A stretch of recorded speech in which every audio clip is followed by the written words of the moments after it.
Díomh go léir agus fáilte go dtí ar hala an seo chun Vic Oire enoch. Good evening, everybody. And on behalf of Crossna Community Co-op, I would like to welcome you all here this evening to Clean Hall for our Miscellany of Melodies and Memories concert. This is the third Miscellany concert we have, and I expect it will be another wonderful evening's performance. But there is also a certain poignancy to this evening. At our last concert in October 2024, John Burke, a long-standing member of our committee, was the MC. At our first concert here in April 2022, we had lovely spoken word pieces written by Maud Hart and Kathleen Farry.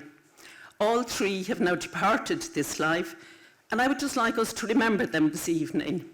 May John, Maud and Kathleen rest in peace. Some quick housekeeping.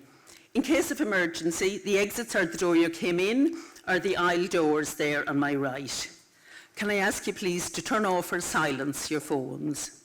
We'll be having a raffle at the end of the performance, and there are white envelopes left on the seats for your convenience. The proceeds are for the Mayo Roscommon Hospice and our community centre. Our prizes include a 2-night stay for 8 people in Plainview, Smutterna, Knockvicar, a voucher for €80 for Italian at Tara Marina restaurant, €50 voucher for the Shopper restaurant Honestly in Carrick-on-Shannon or Strand Hill. There's wine from Clancy's Bar, a voucher from Knockvicar Organic Garden, and wine and chocolates from a private sponsor. You may like to include a £5 in an envelope and write your name on it. But if you want to double your chances of winning, you can put a tenner in and have 2 envelopes, etc. We don't mind how many envelopes or how many 5s you put in. And no problem if you don't carry cash, the ladies at the door will accept card payment or tap. The envelopes will be collected at the end, and I know some of you have already filled them in and returned them. Thank you very much. And now to this evening's performance. We've already had 4 lovely pieces of music, the Case Jig and Leitrim Jig, followed by 2 reels, the Sally Gardens and the Silver Spear. We're going to have 6 spoken word pieces, each of which will be followed by a piece of music or a song. And the first piece will be read and written by Paula Corcoran, and that's titled Living Positively with Challenges. And the music for Paula's piece is by her brother, John, and nieces, Grace and Emily Corcoran. Then our second piece is called Locked Down in County Roscommon, and that's by Paul Cusack. Maura Donaher is then going to sing The Boatman of Lockheed.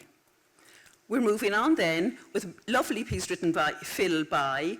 It's called I Was a Lighthouse Keeper's Daughter, and May Moran is going to read that with Phil. The music then following that will be by our group here, and that piece is called Inisheer. Barbara Clancy is then going to read her piece Reverence in Kilronan Cemetery. And that, appropriately enough, is going to be followed by O'Carolyn's music, the tunes She Begs She More and The South Wind. Then we're moving on to our 5th piece, which will be Pádraig Bambrick telling us about the John McGahern he knew. And Catherine Bolger will follow that by singing The Shores of Loch Bran. Our final piece is Liam Brune telling us about how he was flying high in California.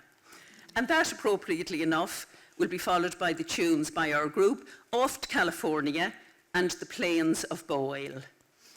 Then, following all those spoken word pieces and music, we will have the grand finale, and we're honoured to have St Michael's Score Ballad Group, which recently won the Connacht final and was only pipped at the post in the All-Ireland.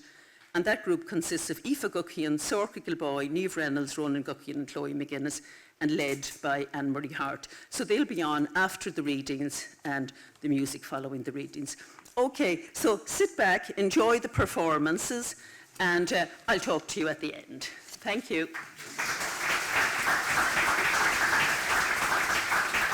Good evening, ladies and gentlemen. My name is Paula Corcoran, and I am a native of Ballyphon, County Roscommon.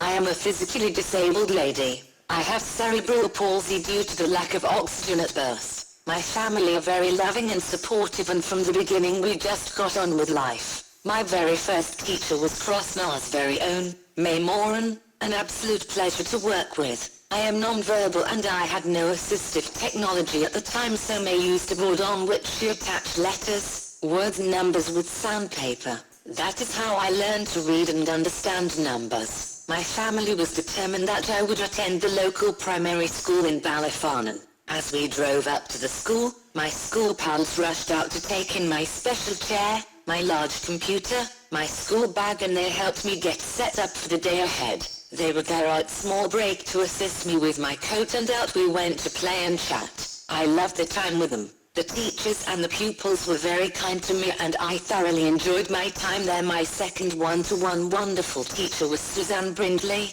We are great friends to this day. Suzanne came to the school in Ballyfarnan and I brought in my communication aid called the Possum Communicator. The late Dolores Curley was my last one-to-one teacher and she was truly excellent. I really enjoyed my time with her.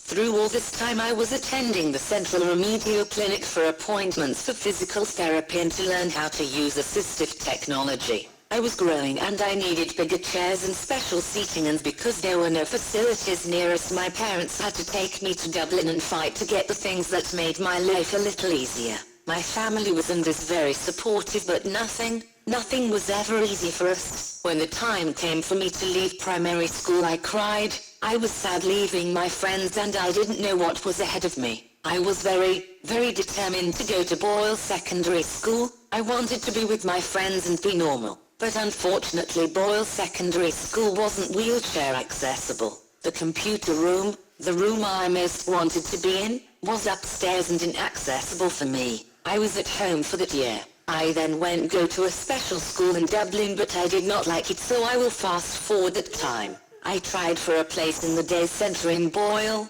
but because my disability was physical, and the centre catered for people with mental disabilities, it took a year and a half for me to get in. I felt I needed to prove that I could do things. I didn't want my physical disability to define me. I loved attending that centre and I grew up there. I had my first ever personal assistant, Janine, and I loved everything about it. I went there 3 days a week. I did my English Junior Cert and I passed it. I did self-advocacy and self-assertiveness courses and I can honestly say those were the best courses I did. I was there until 2000. I owe huge thanks to all the managers and instructors for really believing in me, and especially to my friend and ex-personal assistant, Janine. We had a great time there. My parents and I decided to move to Sligo in 2000. There were a few reasons, but mainly because I really needed more services. I started in the National Learning Network and I did the computer course ECDL.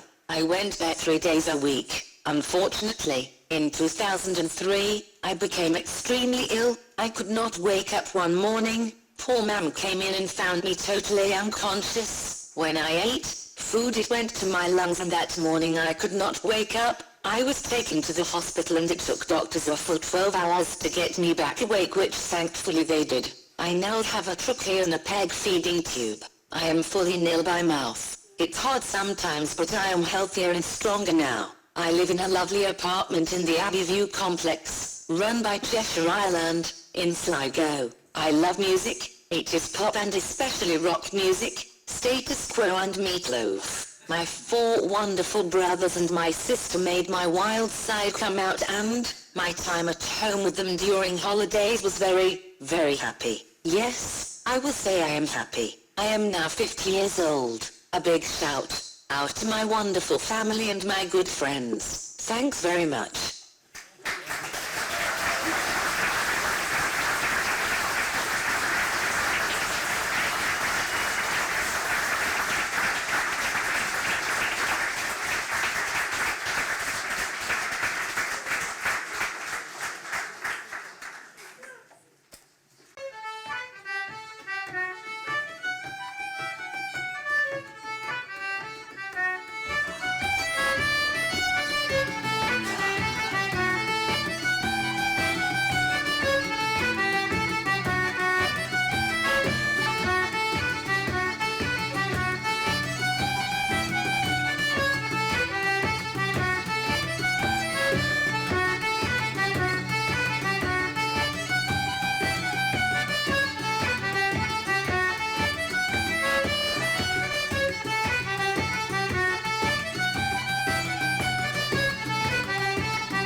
evening. It's great being here. And being here is what this is about, being locked down in County Roscommon. My wife Elma and myself left Dublin to come down to our house in Knockvicar for a break in March 2020. To be honest, we wanted to avoid St. Patrick's Day in the city, which can be chaotic, noisy, and sometimes quite mad. Our plan was to have a week of peace and quiet in Tullyval. But then the lockdown was announced, and we stayed locked down here in County Roscommon for practically 2 years. Now let me put my cards on the table. There was nothing country about me. I was a dyed-in-the-wool city boy. We live usually in the Portobello area of Dublin, between Grand Canal and St. Stephen's Green, if you know that area. Smack bang in the middle of pubs and restaurants, galleries and museums, all the noise and hullabaloo of city life. And that's the way I liked it. I don't think I'd ever spent more than a week in the country, and to be honest, that was plenty. For me, the country it's a bit like, vegetables you don't like them much, even though you know they're good for you, kind of thing. The truth is, I'd never given the country much time. So here we were, tied down with no distractions and all the time in the world. For the first time ever, I paid attention to the miracle and bounty of the changing seasons. The sight of beautiful woodland flowers, the joy of daffodils springing up on the lawn, and in May, like now, the triumph of the snow-white hawthorn across the landscape, and then the carpet of bluebells down the road in Doreen Wood. Walking the lanes in summer with Elma and our little dog Oscar, I began to notice in the hedgerow vetch, meadowsweet, purple loosestrife, and rosebay willowherb. The names alone brought a smile to my face. And of course the joy of birdsong in the clear air. And so it was that country gently but surely eased its way into my soul. We planted trees, rowan, holly, crabapple, acers, magnolia, and a sumac, because as a child I remembered it had this beautiful velvety bark. We planted a Cornus controversa in memory of Elma's granduncle Frank, who was killed in France at the end of World War I. We picked elderflowers, and I made gallons of cordial, elderflower cordial. On wet days I baked bread for the first time. French baguettes seemed simple enough: flour, yeast, water, and salt. But the actual work of stretching and pulling, rolling and folding, sometimes at 6 a.m. The timing for the French baguettes is very peculiar, and I wouldn't recommend it to anybody making it. Stick with the scones. They're safer. But during lockdown, we would try out these creations on Michael and Marion Ewing, our close neighbours. We'd meet on sunny days at the point where our two lanes crossed. We'd be carrying flasks of tea or coffee, biscuits or cake, and fold-up chairs which we'd set up opposite each other, and we could chat away to our heart's content, of course observing the required social distance. We bought our house over 11 years ago, and it came with a polytunnel. I'd never heard of a polytunnel. But anyway, I was looked after, and armed with a polytunnel wisdom from Laszlo in the Organic Centre, I planted potatoes. Digging your own potatoes, there's nothing quite like it. It's the most amazing experience the first time I picked them up, and then cooked them with butter and parsley. It's just delicious. And then strawberries. I made jam.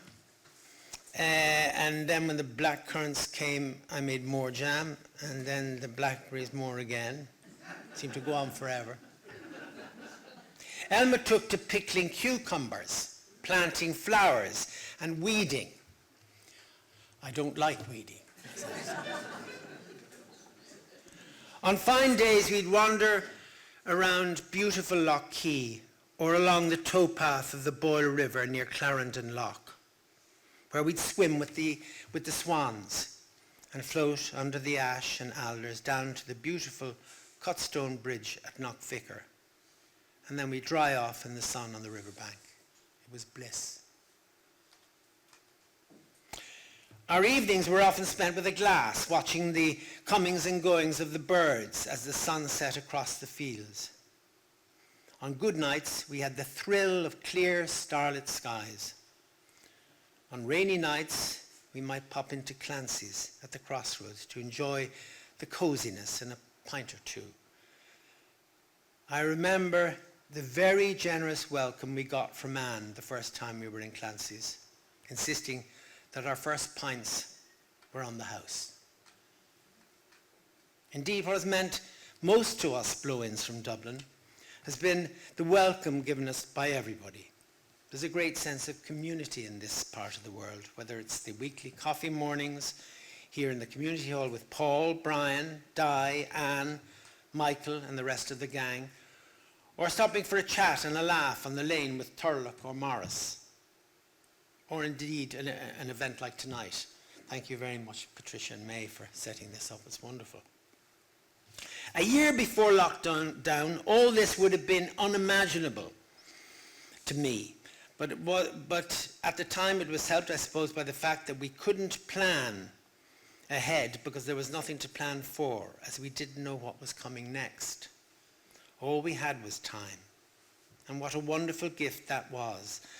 Time to take it all in, nature's way. So now, though I hate to admit it, I feel more of a countryman than a city slicker. So thank you all for what has always been a wholehearted welcome to us both. Thank you.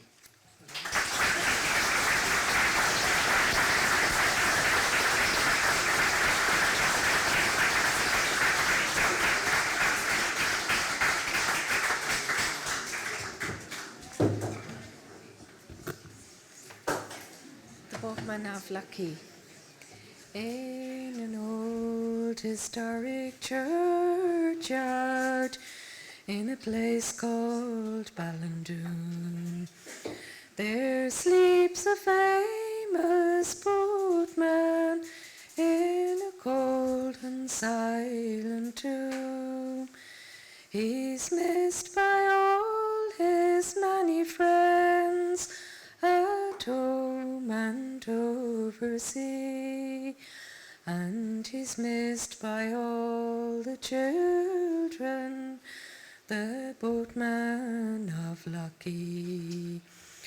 On many a summer evening and Sunday afternoon, Jim Flynn, he rowed his pleasure boat along the shores of Doon, where crowds of tourists lined the shore, all anxious for to see the many lovely islands in the waters of Lucky.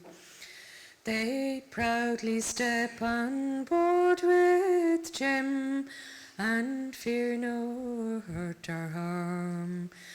They knew he was a sailor bold who'd weathered many a storm. He'd take them round the islands and MacDermot's castle too, and tell them all the legends as only he could do. Then they'd scan the shores of Rockingham, its lovely trees and lawn. He'd tell the tragic story of the charming Una Vaughan, and take them to her resting place, where she sleeps beneath the clay, where the wild birds sing her requiem until the judgment day.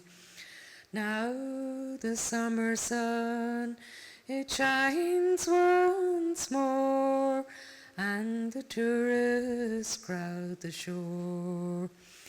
The little boats skip o'er the waves, but Jim, he is no more. The angels came and called him home for all eternity. The Lord had found a better place for the boatman of Lucky.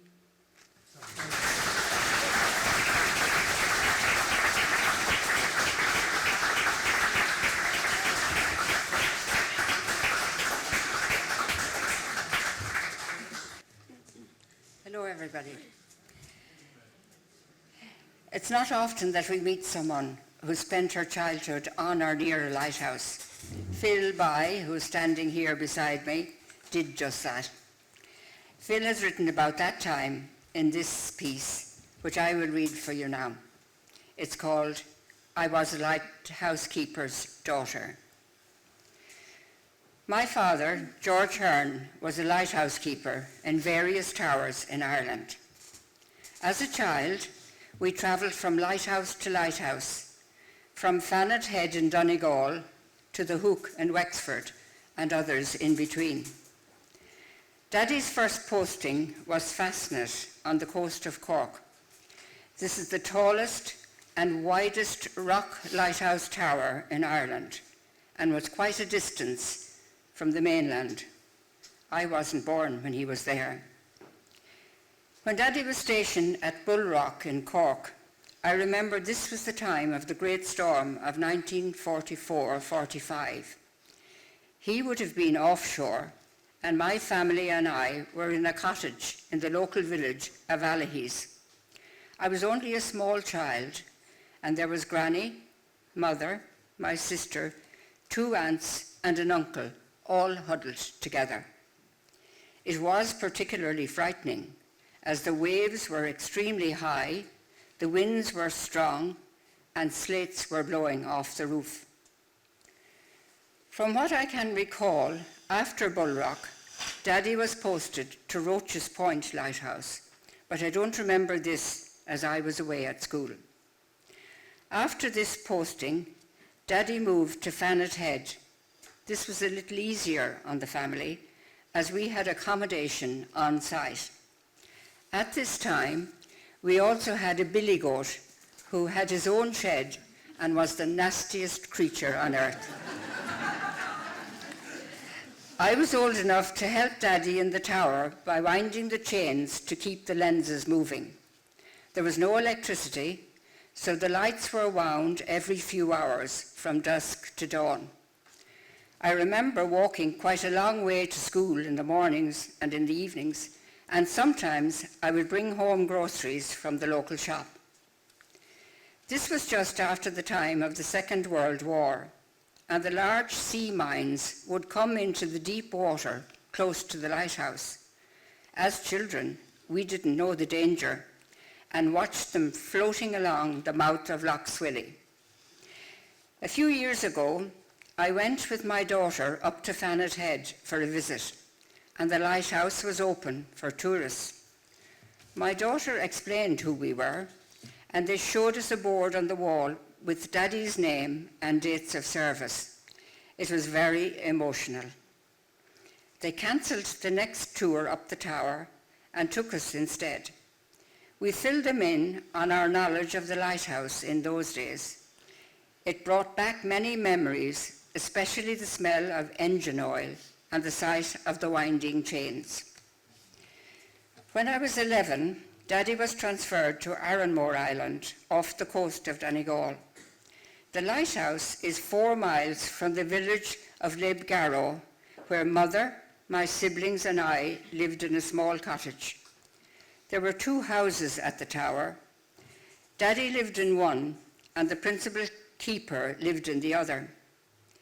During the summer months, my sister and I would live at the lighthouse and help out with small chores and carry messages. I went to school and church in Leibgarrow. This is where I did my confirmation. We used to have a man called Dolly who used to deliver fuel and groceries in an old tractor.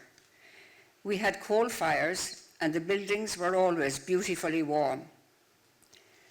A short, dangerous walk over the cliffs and then down some man-made steps would bring you to the landing stage.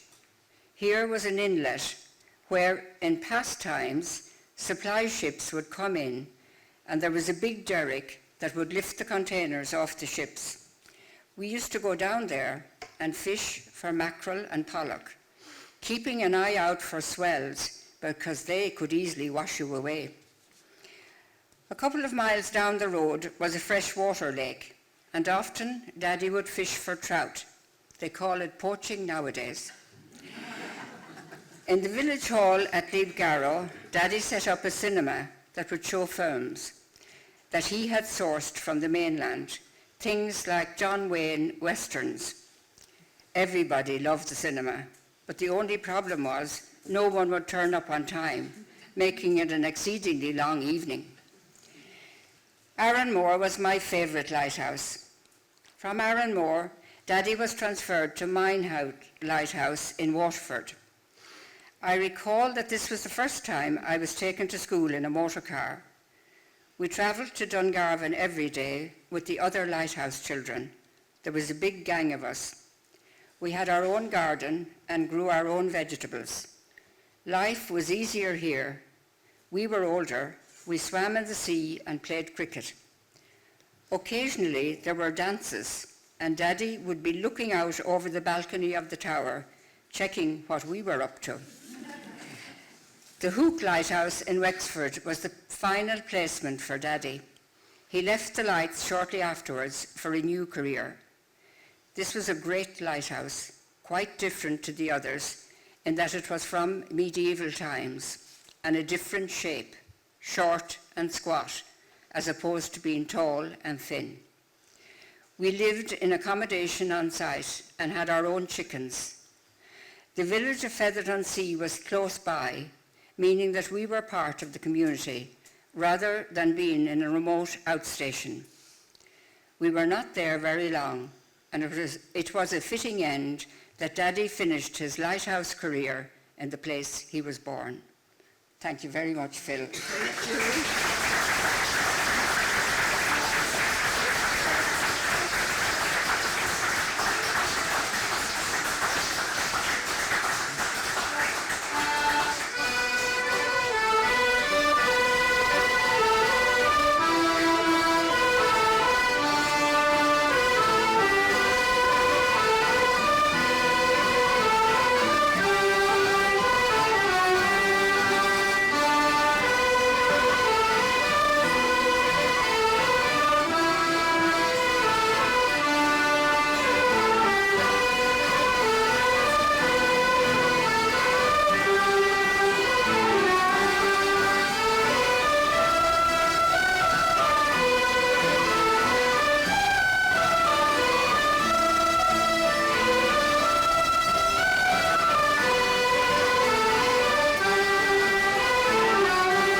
regular visitors to Kilronan Cemetery, settled into the hillside above Loch Mila, stone by stone, field by field.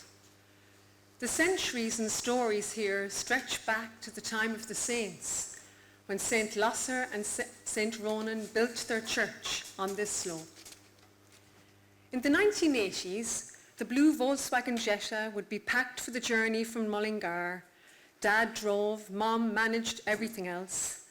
4 children pressed tight in the back seat, each fiercely guarding a strip of the back seat, arms slicing down between thighs, carving out territory. As soon as we turned off the main road onto the narrower, windy roads, the rattle of the tools for tending the graves grew louder. Buckets, brushes, bleach, Dad's metal sprayer. Once the car pulled in at Kilronan, we'd burst out, gulping the fresh air off the loch, like swimmers coming up for breath. Back then, the new part of the cemetery was just a rough field, thick with tangled grass and only a few graves.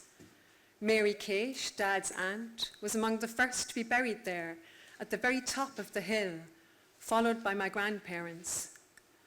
Mom moved quickly up that hill, bucket, brush, watered down bleach in hand, straight up to scrub red stains off the headstones. Dad was slow and meticulous, checking and rechecking straps, buckles, nozzle, fastening the metal sprayer as if he was putting on a jetpack for the moon. Then moving very carefully along the grassy trails between the graves, aiming the nozzle at the weeds. While our parents worked, the old part of the graveyard became our territory. To us towny children, it was the wildest of countries. Among the abbey ruins, the ground was soft, mossy, sometimes tangled with brambles we learned to avoid. We'd look for the oldest graves, running our fingers along mossy grooves, tracing spirals, angels, and clovers carved into stone. One day stands out, the day Dad told us about O'Carlin's skull. He said the skull of the great harpist was kept for years on a shelf in the abbey, believed to hold healing powers, but had been lost or stolen long ago. That's all we needed to hear. Seized by Dad's story, we armed ourselves with sticks and stones and set off to find it, poking and scraping under tilting headstones, parts broken down to rubble. We scraped away soil and weeds under heavy slabs, disturbing colonies of woodlice and solitary spiders. We felt powerful making decisions about these tiny creatures. Eventually, we'd tire of searching and wander down the steep hill on the other side.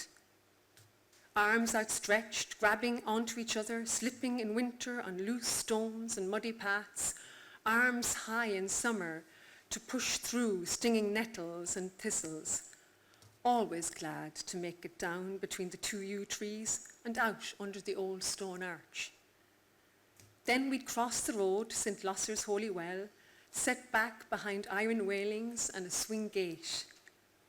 A tree grew beside the well, its trunk thick with coins hammered in for St. Lasser's favours or cures. My brothers would clamber onto the stone wall, stretching for the oldest coins, fingers working at the metal. Ronan might call out, 1978, from a coin he'd found, only for Martin to shout back, 1963 here. Each boy determined to discover the oldest coin, and Martha, the youngest, who didn't know her numbers then, searched for the coin with the horse, or the one with the chicken. 2 metal cups sat on the stone ledge for those taking the holy water, dented and spotted with rust. We'd never drink the water from them.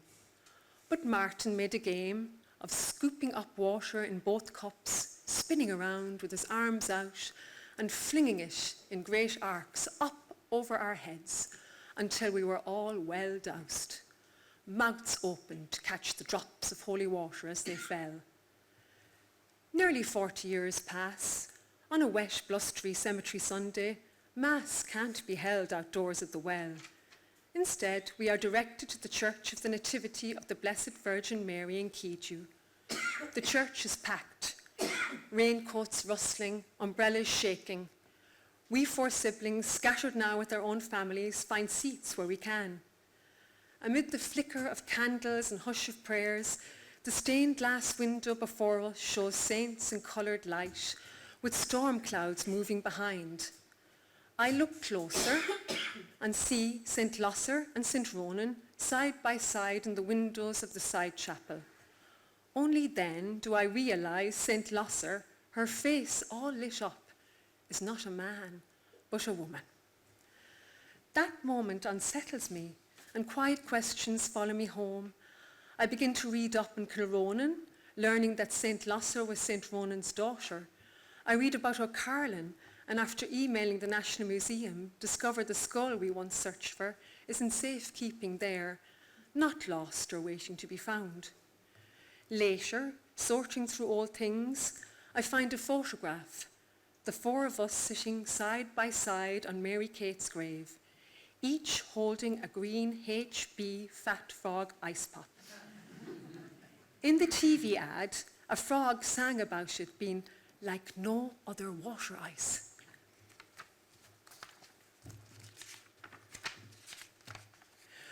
We didn't get many photographs back then.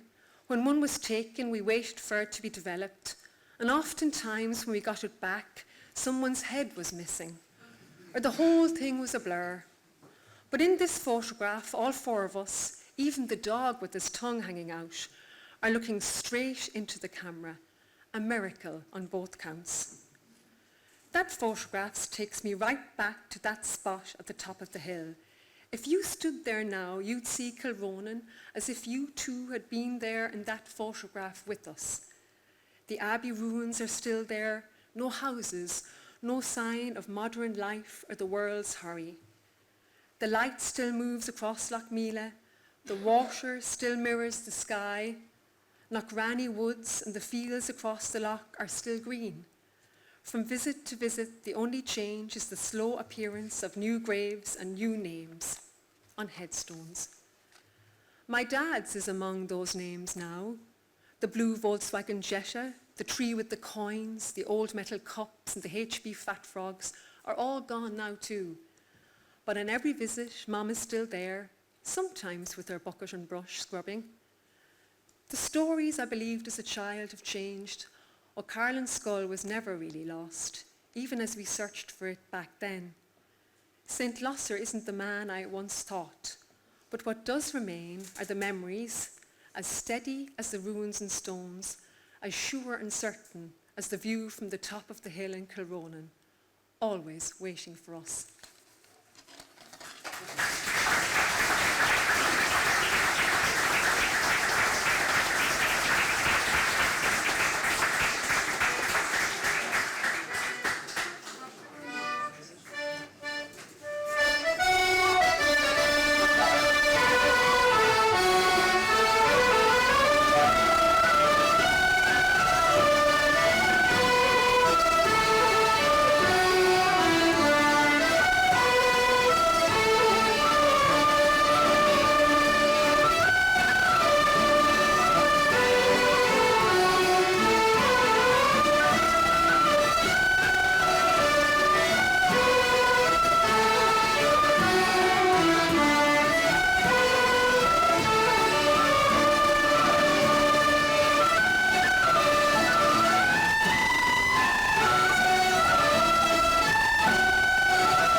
remembering John McGahern. Following the death of his mother Sue in County Leitrim, 10-year-old John McGahern and his sisters and brother came to live with his father, Sergeant Frank, in the barracks in Cootall. He lived there from the mid-40s to the mid-50s.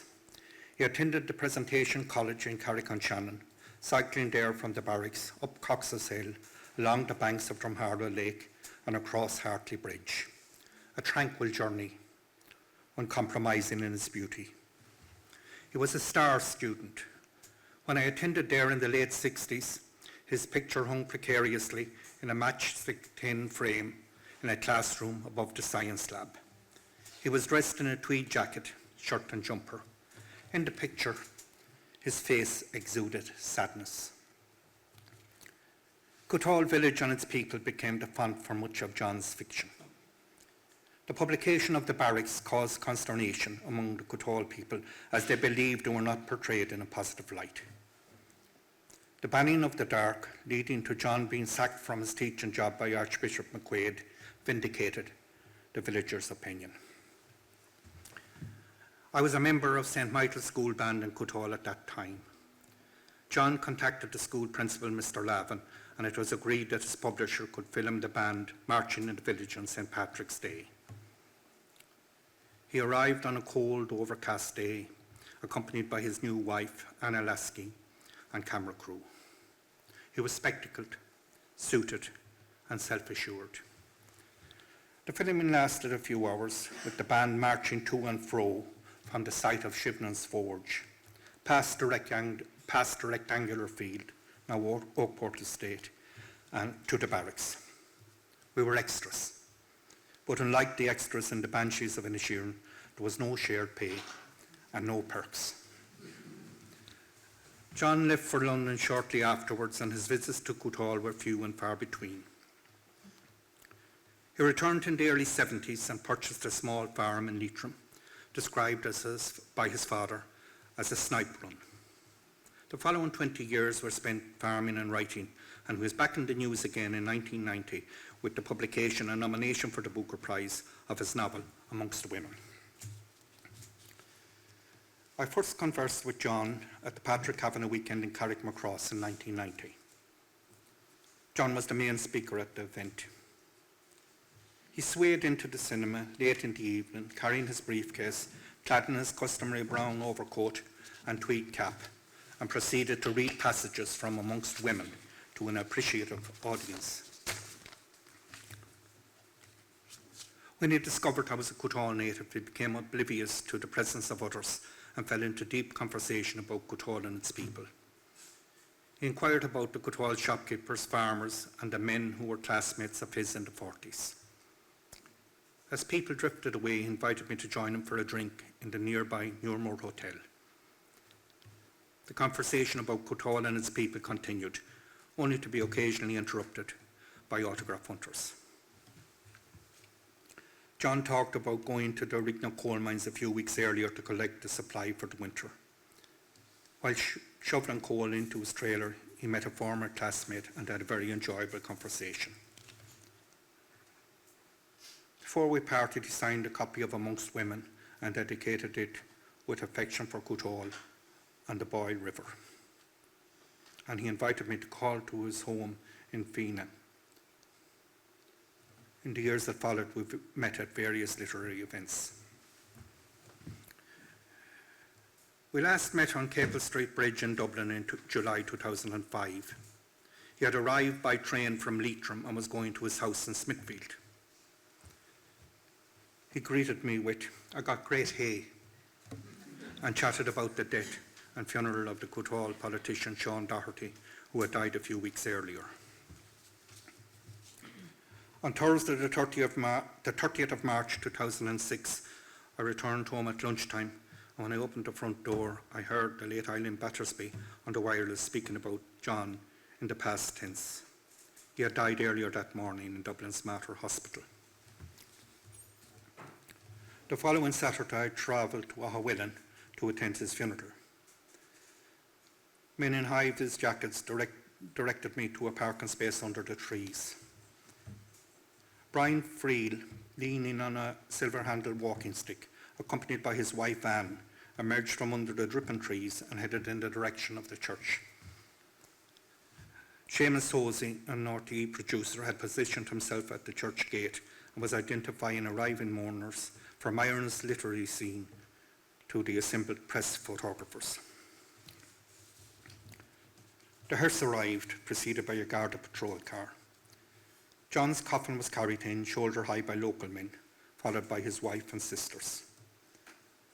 The Mass was celebrated by his friend, Father Kelly.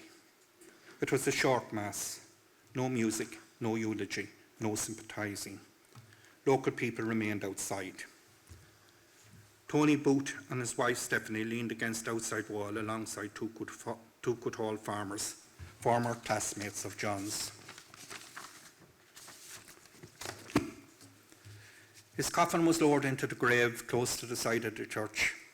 Father Kelly recited the Decade of the Rosary as the grave was filled in. His fellow members of the Arts Council huddled nearby.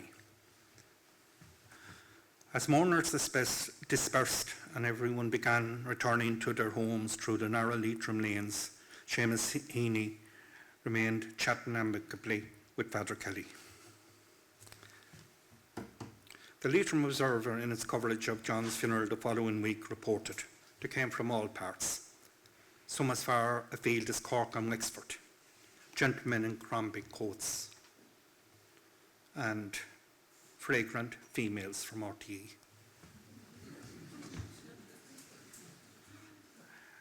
When RTE's Eileen Magner reported live from the small hillside church for the 9 o'clock news on Saturday evening, the church grounds were empty and the local people had resumed living their tranquil and bucolic lives.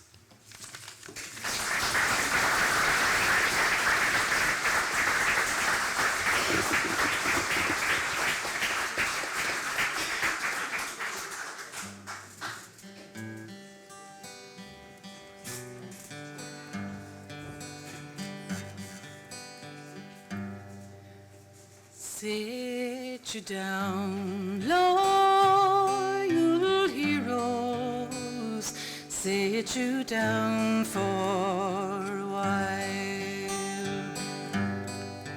while I spend my last hours on Erin's green isle. Come fill up your glasses and we'll drink hand in hand. For tomorrow I'll be leaving the shores of Labran. There's my father and mother, you can now hear them cry. With their tears bewailing, 'twould moisten your eye. But I will assist them, please God, if I can,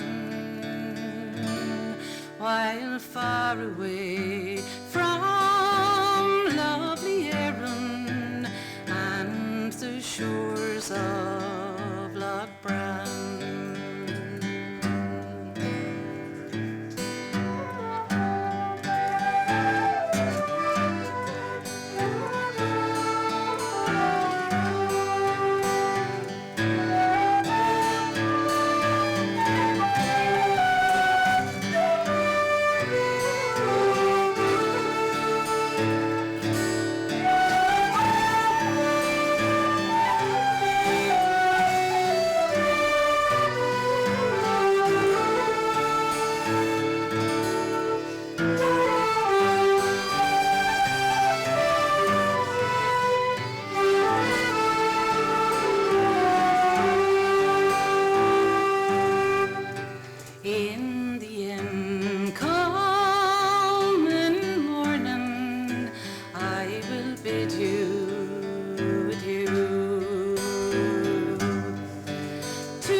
sweet character.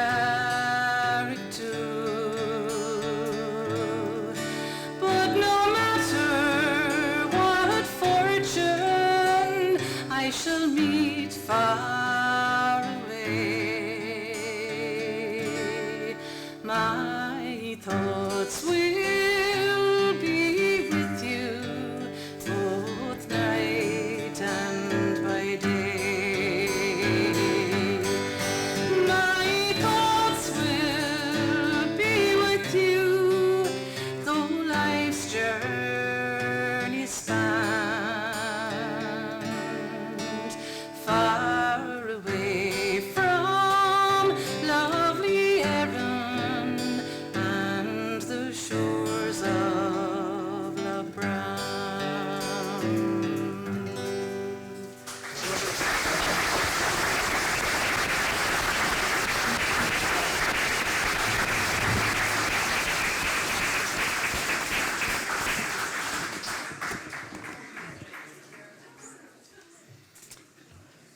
In 1988, I emigrated to California on a Donnelly visa. The world was very different then, pre-internet, pre-mobile phones. For Ireland, it was pre-Tiger. No one had money, jobs were scarce, and if you wanted a career in science or technology, you had to leave. Those days it seemed we had fewer celebrities, but we revered them more. Their escapades filled the tabloids as the paparazzi constantly chased salacious pictures of global icons like Princess Di, Michael Jackson, or Richard Branson. California was exactly like the brochure, especially the Bay Area. You could ski in Lake Tahoe one day and the next surf in Santa Cruz. Silicon Valley's tech boom lifestyle allowed me waste 7 irresponsible, carefree years burning the candle at any end that was exposed. At a night out in 1993, I met a girl from Limerick who had just moved from Los Angeles, charged with establishing a Virgin Airlines office in the Bay Area and a direct transatlantic route from San Francisco to London. She seemed way too young for the role, but that was immediately dispelled when, recounting how months earlier she arbitrated a heated discussion between Richard Branson and the US Federal Aviation Authority. Apparently Branson suggested launching the new route by flying a 747 jumbo jet underneath the Golden Gate Bridge, to which the FAA immediately responded that they would forthwith ban the airline from all US airspace for even contemplating such an idea. She clearly had diffused this confrontational start, navigated all egos back from the brink, and was now successfully project managing the venture. The route was indeed launched a year later in 1994. Shortly after we met, she asked me to be her +1 at Virgin's latest foray into the US entertainment market, with the launch of their second megastore in Costa Mesa in Southern California. Their first had been launched in late 1992, with celebrity A-listers for a black tie evening event in West Hollywood. This second opening was going to be a more casual afternoon affair in Orange County. We travelled separately to LA. I flew Friday, whereas she could only go Saturday morning, going straight to the venue where we'd meet for the 1 p.m. opening. After checking into my hotel on Friday evening, I unfortunately went to the Harp Bar in Costa Mesa, met a lad I knew from Kilkenny, and then ended up at a late-night shindig somewhere near Disneyland. I woke around noon the following day with the Kango hammer going full throttle in my head, an entire alien ecosystem evolving on my tongue, an annoying sense of unease that I was supposed to be somewhere. I eventually got my bearings, and after issuing the requisite number of expletives and reconciling with the reality that no one present was in a position or disposition to help me, I got a taxi to the venue, arriving at 1:30 p.m. After navigating the paparazzi and celebrity spotters, I made it to the foyer, where I was greeted by a shaking head, an unsubtle roll of the eyes, as she unsympathetically assessed the effects of my previous night's excesses. I was led up one floor where we saw Richard Branson immersed in a hot tub, surrounded by bikini-clad models and flashing photographers. Feeling queasy, I announced I urgently needed food to settle my stomach.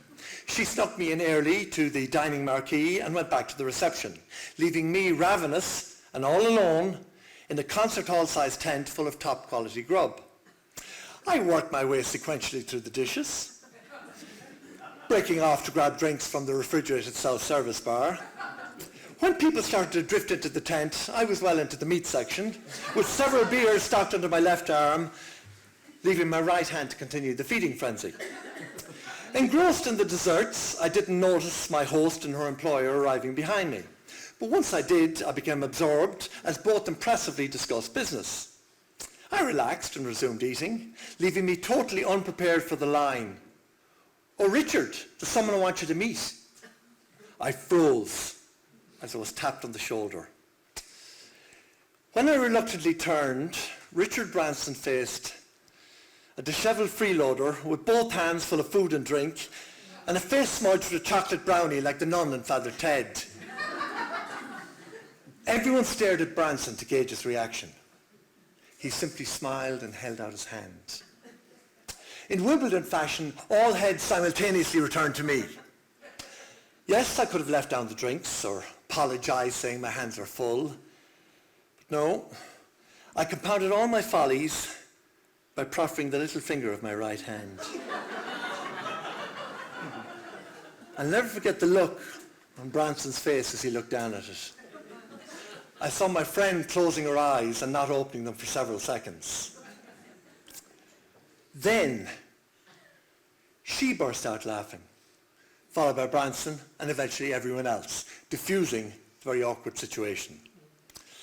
Looking back, I cringe at offering my pinky to Richard Branson, but my abiding memory of the event is of the girl whose brave and totally natural reaction made an absurd situation okay for everyone.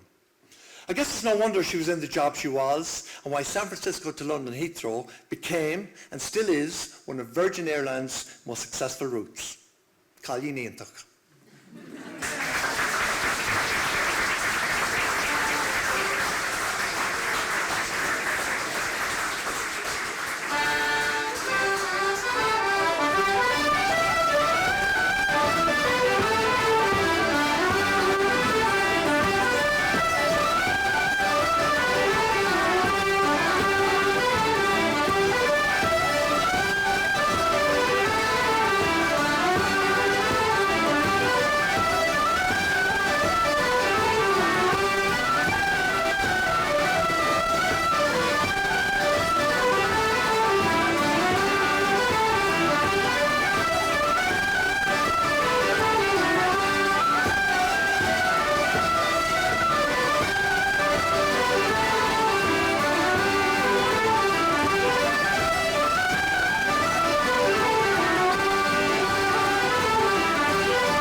very much.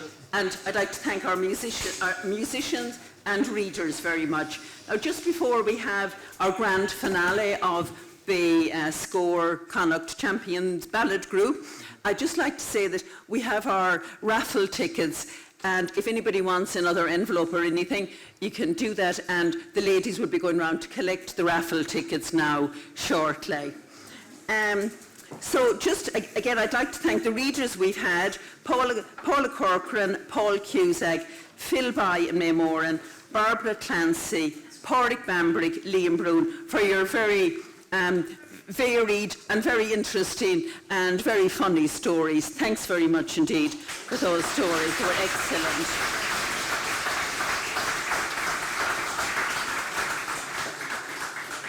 I'd like to thank all of the musicians, which were led by Liam Purcell and Brenda Sweeney, and our musicians include Geraldine Layden, Aidan Sheeran, Tom Martin, Una Purcell, Anne-Marie Lynch, Mags Cryan, Bernie Ballantyne, Maura Donaher, who beautifully sang The Boatmen of Lough there, Deirdre O'Hara, Geraldine McMorrow, Catherine Bolger, who sang The Shores of Lough Bran, and then Grace Emily and John Corcoran. Fantastic music and singing, I think you'll agree.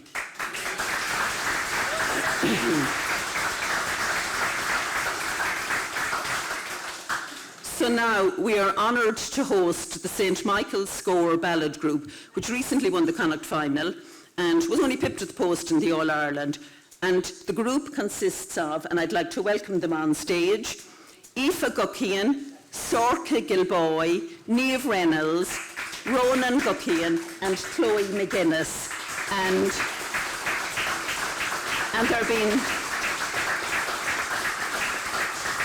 they're being directed by Anne-Marie Hart. And they're going to sing us the two songs they've had in the score competitions, Thránóna Ina and The Fachan Side. So sit back and enjoy the songs, and then we'll have the raffle after that. Thank you very much.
on true love, it grieves me 10 times more.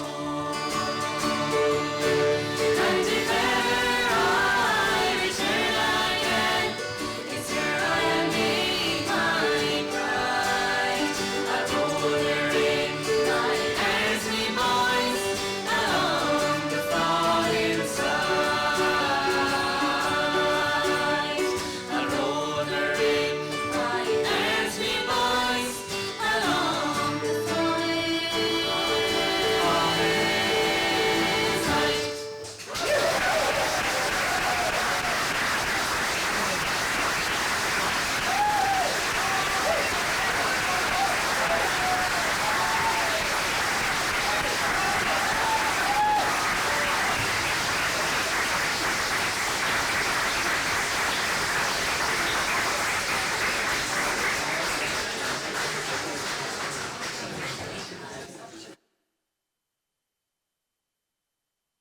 And to the singers there, Aoife, Sorka, Niamh, Ronan and Chloe. I can hear that you really appreciated all that, and they were fabulous. Thank you very much. Well done. And great to see Ronan supporting Roscommon, and up Roscommon, I think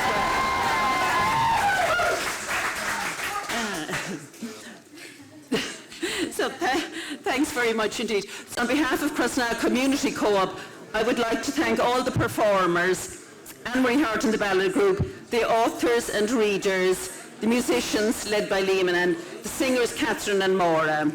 We would like to thank all those who have helped us organise this concert, to Eamon Carty and the car park attendants, those on the door, Mary, and arranging the raffle, Laszlo, and the staff of Knockvicar Organic Garden, which is managed by the Community Co-op here in Crossna, the co-op members who organised this concert, and the editorial group who selected the pieces, which include May Moran, Marion Parker, Geraldine Layden and Patricia Dignan.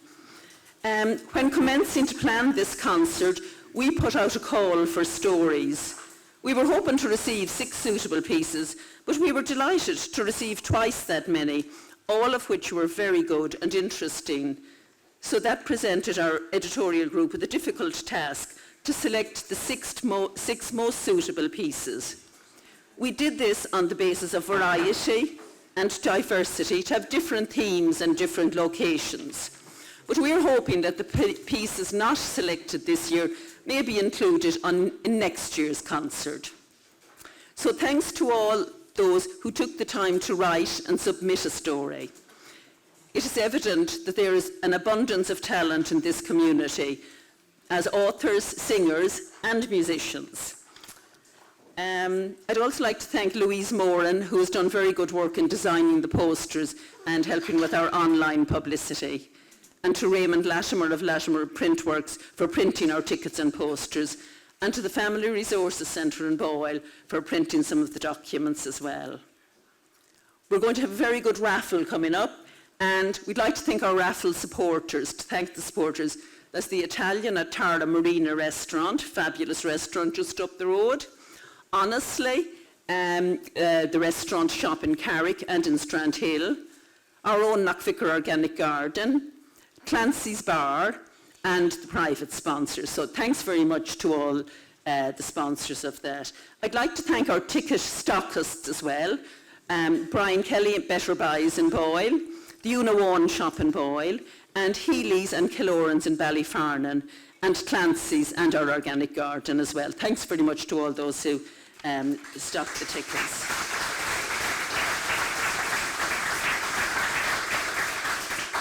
And finally, I'd like to thank you all very much for coming along here this evening. We couldn't have a concert if nobody turned up, so thank you very much indeed for coming along and supporting this concert.